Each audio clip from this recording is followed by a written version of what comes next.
So hello friends, my name is Tejas and welcome to my channel से study with Tejas.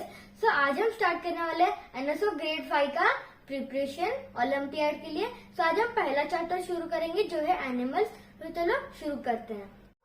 First question, so baby of eggs breathes through its gills whereas adult eggs breathes through its lungs on land. X could be. So हमें ये पता है कि जो frog का baby होता है वो गिल से ब्रीथ करता है, पर जो एडल्ट फ्रॉग होता है वो लंग से ब्रीथ करता है। सो यहाँ पर फ्रॉग ऑप्शन है, हाँ, so D. So D frog is the correct answer. सब सेकेंड क्वेश्चन देखते हैं। Which of the following animals camouflages? So यहाँ पर सबसे पहले है scarlet king snake. So scarlet king snake जो होता है वो कैमोफ्लेज नहीं करता है। सो ये इनकरेक्ट ऑप्शन है।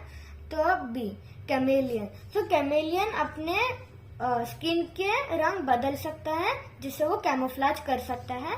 तो यहाँ पर B chameleon is the correct answer. So आगे बढ़ते तीसरी क्वेश्चन की तरफ। सो यहाँ पर तीसरा क्वेश्चन है, select the odd one out on the basis of its body covering. So snake, lizard और फिश, इनकी जो बाहर की कवरिंग होती है वो बहुत ही सॉफ्ट और स्मूथ होती है, पर एंटी एक ऐसा इंसेक्ट है यहाँ पर जिसकी जो आउटर कवरिंग होती है वो बहुत ज्यादा हार्ड होती है, क्योंकि इसके जो इंटरनल ऑर्गन्स होते हैं वो बहुत सॉफ्ट होते हैं। सो इसलिए बॉडी कवरिंग के बेसिस पर हमारा करेक्ट आंसर होगा सी एंट। सो अब हम चलते हैं फोर्थ क्वेश्चन की तरफ। Select the incorrect match. So यहाँ पर ये जो है ये मूवमेंट के हिसाब से दिया है। सो ए स्नेक, और स्नेक कैसे करता है? स्लिदरिंग। सो ये जो है वो करेक्ट मैच है। लिजर्ड क्रॉलिंग, ये भी करेक्ट है। और सी कैंगारू रनिंग। सो ये इनकरेक्ट है, क्योंकि जो कैंगारू होता है वो हॉप करके मूव करता है। तो यहाँ पर इनकरेक्ट मैच बोला है, मतलब C is the correct answer. So अब हम बढ़ते हैं फिफ्थ क्वेश्चन की तरफ। What are the adaptation for flight in birds? So यहाँ पर सबसे पहला ऑप्शन पढ़ते हैं, hollow bones to reduce body mass. हाँ, सो ये करेक्ट है, क्योंकि हॉलो बोन्स जो होते हैं वो हल्के होते हैं कंपेयर टू दी हमारे स्केलेटल बोन से। सो ये करेक्ट है। अब सेकंड कौन सा है? फीदर्स कवरिंग देयर बॉडी, ये भी करेक्ट है। अब थर्ड, और streamline body with large urinary bladder. So ये इनकरेक्ट है, क्योंकि स्ट्रीमलाइन बॉडी होता है पर लार्ज यूरिनरी ब्लैडर नहीं होता है, इसलिए ये इनकरेक्ट है। अब fourth, wing with powerful muscle. हाँ, ये करेक्ट है, क्योंकि उन्हें उड़ने के लिए अपने बॉडी का वेट उठाना पड़ता है, तो पावरफुल मसल तो होना ही चाहिए। तो मतलब हमारे कौन से करेक्ट है? फर्स्ट, सेकेंड और फोर्थ। तो फर्स्ट, सेकेंड और फोर्थ यहाँ पर है, मतलब C is the correct answer. So अब हम देखेंगे sixth question. Refer to the given figure. So अब यहाँ पर सबसे पहला हमारा फिगर है ओरका व्हेल का, और दूसरा है शार्क का। सो क्वेश्चन क्या है? Which one of these statements is correct regarding the way in which one of these animals is different from the other? So पहला ऑप्शन पढ़ते हैं, one has to come to the water surface to breathe. So ये correct है, क्योंकि यहाँ पर shark जो है उसे गिल्स होते हैं जिससे वो अंडर वाटर ब्रीथ कर सकती है, पर व्हेल के पास ब्लो होल होते हैं तो वो सरफेस पे आती है ब्रीथ करने के लिए। सो हम ये जो है वो करेक्ट आंसर है। सब आगे बढ़ते हैं सेवेंथ क्वेश्चन की तरफ। Dash is a carnivore, comma it has sharp and pointed dash. So पहला ऑप्शन पढ़ते हैं, काउस कॉमा इंसिजर। तो यहाँ पर इज अ कार्निवोर लिखा है, पर काउ एक हर्बीवोर है। सो पहला ऑप्शन इनकरेक्ट है। बी वाला क्या है? लायन और incisor. So lion is a carnivore, तो ये करेक्टली बैठ रहा है अपने इधर ब्लैंक पर।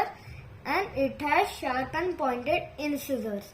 हाँ, सो ये करेक्ट है, क्योंकि लायन के पास बहुत ज्यादा शार्प इंसिजर्स होते हैं। So B is the correct answer. So eighth question, which of the following statement is correct? So first करते हैं, Arctic terns travel from its breeding ground in Antarctic to Arctic in summer. So ये जो statement है ये wrong दिया है। तो second पढ़ते हैं, monarch butterflies travel from Canada to Mexico during the winter season. हाँ, सो ये करेक्ट स्टेटमेंट है, क्योंकि ये मोनार्च बटरफ्लाइज कनाडा की ठंडी को नहीं बर्दाश्त कर पाती, इसलिए वो मेक्सिको में ये कर लेती हैं अपना सेटअप। अभी तीसरा पढ़ते हैं, salmon swim long distances to reach sea to lay eggs. So ये भी स्टेटमेंट रॉन्ग दिया है। तो फोर्थ पढ़ते हैं, Siberian cranes come to India during winter. So yes, ये करेक्ट है। सो अब हमारे कौन से करेक्ट है, सेकेंड और फोर्थ। तो सेकेंड और फोर्थ है यहाँ पर, मतलब B is our correct answer. सब आगे बढ़ते हैं 9th क्वेश्चन की तरफ। So select the animals that is found in the similar habitat as the animal shown here. तो यहाँ पर कौन सा एनिमल दिखा है हमें, कैंगरू रैट। तो कैंगरू रैट का जो हैबिटेट है वो डेजर्ट का है, और यहाँ पर एनिमल तो सबसे पहला है पेंगुइन। पेंगुइन तो अंटार्कटिका के आसपास रहता है, तो वो तो है ही नहीं। अब बी है कैमल। सो कैमल का भी हैबिटेट जो है वो डेजर्ट का है, और कैंगरू रैट का भी, मतलब यहाँ पर जो है बी आंसर करेक्ट है। अब 10th क्वेश्चन की तरफ बढ़ते हैं हम। So study the given one diagram carefully, which alphabet represents tadpole. So अब यहाँ पर टैडपोल जो होता है वो ब्रीथेस थ्रू गिल्स, या वो स्किन से भी ब्रीथ नहीं करता, लंग्स से भी। तो यहाँ पर ब्रीथेस थ्रू गिल्स ही करेक्ट है, और खाली ब्रीथेस थ्रू गिल्स है आर में, मतलब हमारा जो करेक्ट आंसर है वो आर है, क्योंकि आर रिप्रेजेंट करता है टैडपोल को। अब बढ़ते हैं हमारे 11th क्वेश्चन की तरफ। Select the animal pair who have similar breathing mechanisms. So bat और फिश। सो बैट जो है वो लंग से ब्रीथ करता है, पर फिश गिल से ब्रीथ करता है, सो ये इनकरेक्ट है। और बी टर्टल और लिजार्ड। सो टर्टल और लिजार्ड दोनों ही लंग से ब्रीथ करते हैं, सो दोनों का जो है मैच हो रहा है ब्रीदिंग मैकेनिज्म, सो हमारा बी जो ऑप्शन है वो करेक्ट है। अब बढ़ते हैं 12th क्वेश्चन की तरफ। Select the correct option among the following. Eels migrate to fresh water river to lay eggs. तो ये जो है ये रॉन्ग दिया है। और अभी बी पढ़ते हैं, Arctic turns travel the longest distance among the migratory birds. हाँ, सो ये करेक्ट है, क्योंकि आर्टिक टर्न सबसे लंबा डिस्टेंस ट्रेवल करते हैं, इसलिए हमारा जो बी आंसर है वो करेक्ट है। सब बढ़ते हैं 13th क्वेश्चन की तरफ। सो जो है which of the following is correct regarding the animal shown here. So यहाँ पर it reproduces by laying eggs. So ये गलत है। और अभी हम बी वाला पढ़ते हैं, इट इज एन ओमनिवोर। हाँ, सो ये करेक्ट है, क्योंकि वो लीव्स भी खाता है और इंसेक्ट्स भी खाता है, सो हमारा जो बी आंसर है वो करेक्ट है। सो 14th वाला पढ़ते हैं। सो रेफर टू द गिवन Venn diagram and select the incorrect option regarding x, y and z.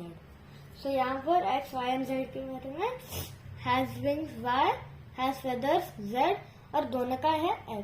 तो यहाँ पर हमें कौन सा दिया है, organism x can be bat and z can be ostrich. So x मतलब जिसमें wings भी है और feathers भी है, तो वो bat हो सकता है। हाँ, ये करेक्ट है। z can be ostrich। हाँ, सो ये भी करेक्ट है, क्योंकि जो ऑस्ट्रिच है उसे फेदर्स होते हैं, पर उसके पास विंग्स नहीं होते। सो अब मतलब हमारा ये आंसर जो है वो करेक्ट है। अब बढ़ते हैं 15th क्वेश्चन की तरफ। So read the following adaptations of animals for grassland habitat. So first, they have strong claws that can be withdrawn inside their toes. Second, they have eyes on the sides of their heads.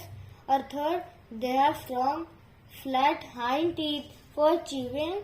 Or fourth, they move in herds. Or fifth, they have eyes in front of their faces. Now, select the option that correctly categorizes the given adaptations for prey and predator. हाँ, सो अभी हमें pray और predator कौन सा है वो find करना है। तो सबसे पहले हमें यहाँ पर फर्स्ट वाला पढ़ते हैं। So they have strong claws that can be withdrawn inside their toes. So ये जो स्ट्रॉन्ग क्लॉज होते हैं वो प्रीडेटर को होते हैं, और प्रीडेटर मतलब जो एनिमल्स का शिकार करता है, और प्रे मतलब जो शिकार बनता है। सो यहाँ पर फर्स्ट मतलब ये प्रीडेटर हुआ। सो फर्स्ट कहाँ पर है, यहाँ यहाँ यहाँ, मतलब BC-D। सो करेक्ट आंसर है BC या D में से। सब सेकंड वाले की तरफ बढ़ते हैं। They have eyes on the sides of their heads. So ये most of the time prey के पास होता है, क्योंकि उन्हें ये ऐसे आईज रहे तो उन्हें खतरे का संदेश पहले ही मिल जाता है। तो मतलब सेकंड कहाँ पर है, यहाँ पर और यहाँ पर, मतलब B या C में से। D इनकरेक्ट है। सब थर्ड वाला पढ़ते हैं। They have strong flat hind teeth for chewing. So ये most of the time prey के पास होता है, क्योंकि वो ग्रास खाते हैं। तो यहाँ पर 3 किसके पास है, खाली C के पास है, मतलब C करेक्ट है, पर हम फिर भी सारे रीड कर लेंगे। So fourth, they move in herds. So prey जो होते हैं वो हर्ड में मूव करते हैं ताकि एक दूसरे की हेल्प कर पाए। तो अब फिफ्थ वाला पढ़ते हैं। They have eyes in front of their faces. तो most of the time predator के पास ही होते हैं। तो यहाँ पर भी है, मतलब C is our correct answer. तो स्टार्ट करते हैं अचीवर सेक्शन से। तो 16th question, study the given table. यहाँ पर which of these animals is cockroach and frog respectively. तो यहाँ पर सबसे पहले एनिमल पी का देखते हैं। सो ब्रीथेस थ्रू स्पिरैकल्स। तो ऐसा कॉकरोच करता है, और ब्रीथेस थ्रू स्किन। तो कॉकरोच स्किन से ब्रीथ नहीं करता, तो यहाँ पर कट है, मतलब करेक्ट है। और हर्बीवोर्स, सो कॉकरोच एक हर्बीवोर्स नहीं है, तो यहाँ पे भी क्रॉस है, मतलब करेक्ट। फिर ओमनीवोर्स, फिर टिक। हाँ, क्योंकि एक कॉकरोच जो है वो ओमनीवोर्स होता है, मतलब हमारा जो है एनिमल पी एक कॉकरोच है। और अब आगे बढ़ते हैं फ्रॉग का। So animal Q ब्रीथेस through स्पिरैकल्स। सो फ्रॉग स्पिरैकल से ब्रीथ नहीं करता, सो यहाँ पर क्रॉस है, मतलब correct. Now breathes through skin. हाँ, सो ये जो फ्रॉग होते हैं वो स्किन से ब्रीथ करते हैं, यहाँ पर ठीक है, मतलब करेक्ट है। और अब हर्बीवोर्स नहीं, एक जो फ्रॉग होता है वो हर्बीवोर्स नहीं होता है।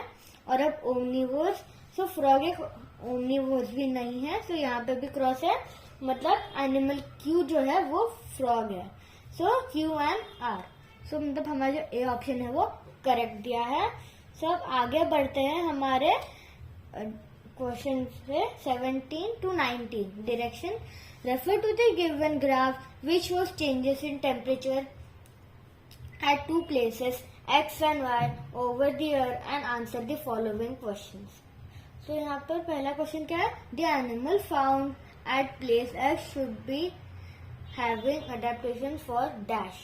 सभी यहाँ पर सबसे पहले एनिमल X क्या है, गर्मी में रहता है, क्योंकि यहाँ पर 40 to 50 डिग्री तक का टेम्परेचर रहता है, मतलब उसे किस चीज की हैबिटेट होनी चाहिए, एडेप्टेशन, रिड्यूस स्वेटिंग की, इसलिए हम ए ऑप्शन टिक करेंगे।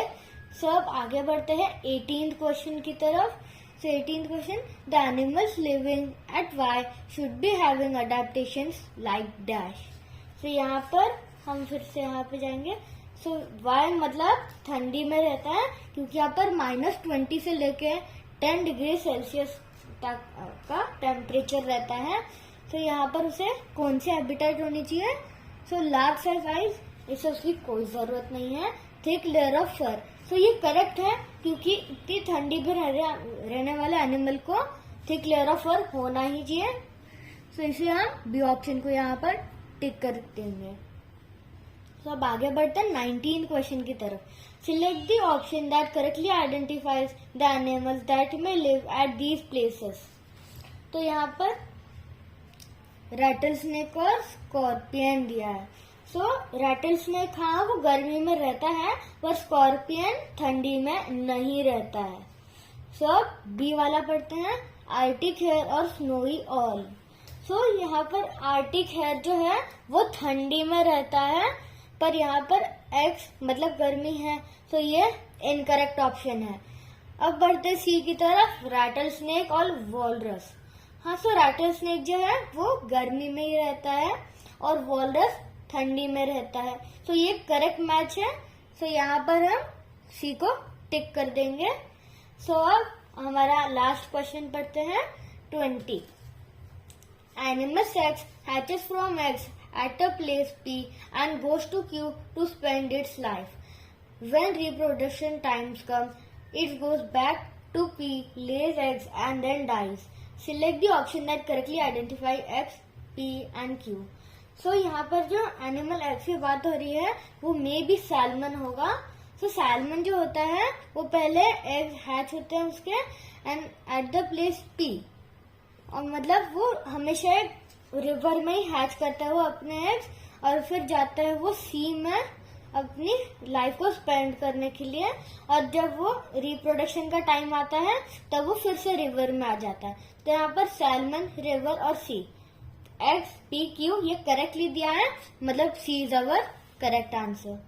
तो फ्रेंड्स, अगर आपको ये वीडियो अच्छा लगा हो तो लाइक, शेयर और सब्सक्राइब जरूर करना। Thank you.